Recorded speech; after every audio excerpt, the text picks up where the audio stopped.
Assalamu alaikum bandiraɓe fulɓe, jam wali e mon kala puluɗo woni soppulo ardoyima jam wali e mon bonu de sattoɗos mi seguidores mangi ziar ñebe wala bandiraɓe fulɓe mine yawon tan ko yettere Allah e leñol fulɓe bandiraɓe fulɓe punken koye men toujours mine yawno a fonkat hoorema ha para le goɗɗo fonkama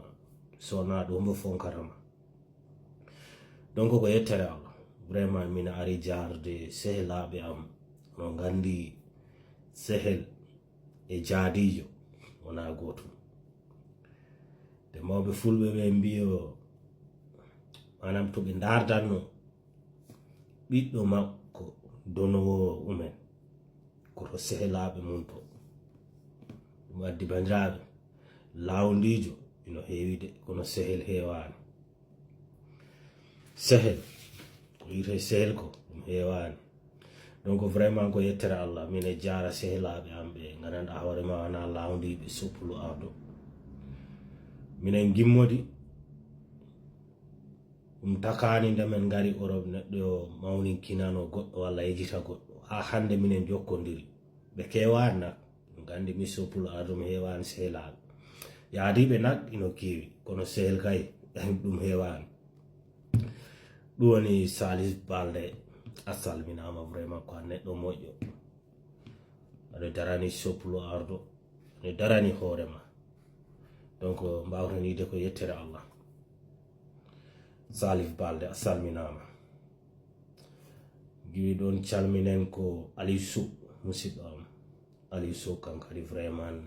ɓe waɗi jappale soppulu ardo kala ko soppulu ardo noddi fayda mbo noto. Donc mbawten yide ko yettere Allah. Enen calmina Moustapha Diamanka kadi vraiment a weltanama no feewi vraiment anti Sambaru Balde Sambaru a salminama a weltanama an kadi vraiment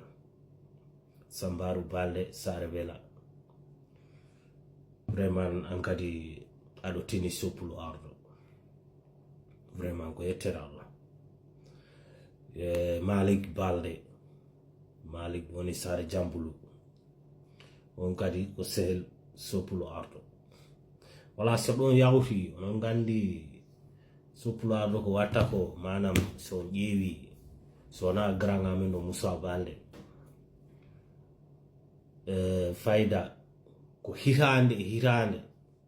walla ɓura hitande ni joom en ko garta ino cooda comci juuɗe goɗɗum e juuɗe soppulu ardo. Donc par exemple so on ɓen yiyama ko kamɓe gokkatani soppulu ardo onon gandi ɗum wawa won walla so yiyama ɓen ko sababude ɗum haɗi ɗumen hebde onon gandi ɗum ɗo wawa won so tawino kam ko lewru fof lewru ɓe gara cooda lewru fof lewru yiye eyi ko ɓeɗo ɓe gaddi ha soppulu ardo heɓa ko hebta ko kono coodo hitande walla ɓura hitande ta sodani bandiraɓe fulɓe ɗum hatta ɓe heɓ kono min ɗum wona ɗum addi ko okkata soppulu ardo. Donc toujours mine yawon un poco de psychologia sempre neɗɗo wat ɗum ɗo utilisa mais ano gandi ɓalejo reedu ko mbiyammi ko toujours kay ko neɗɗo tampuɗo. Donc vraiment bandiraɓe fulɓe on beltanama on calminama kadi hay so lawol